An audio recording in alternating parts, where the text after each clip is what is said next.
কখনো কি আক্ষেপ কাজ করেছে যে কেন এই প্রফেশনে আসলাম, বা কখনো কি মানে 1 মিনিটের জন্য মনে হয়েছে যে ছেড়ে দিব নাচ? আক্ষেপ তো আসলেও না, প্রতিনিয়ত আমরা তো মানে মানুষ অনেক ফোকাস নিয়ে চললেও একটা সময় মনে হয় যে টায়ার্ড লাগে নিজেকে কখনো কখনো।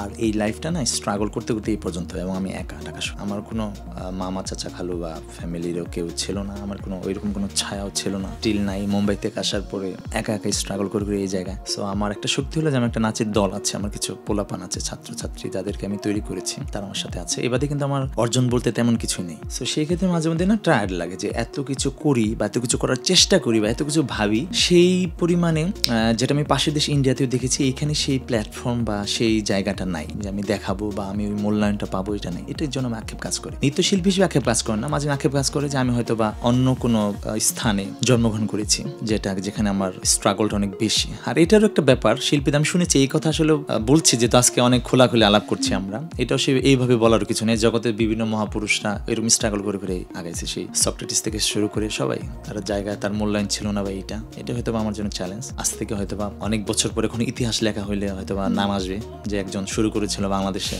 এই ধরনের বৈশ্বিক নৃত্য নিয়ে বা অনেক কিছু করার চেষ্টা করেছে।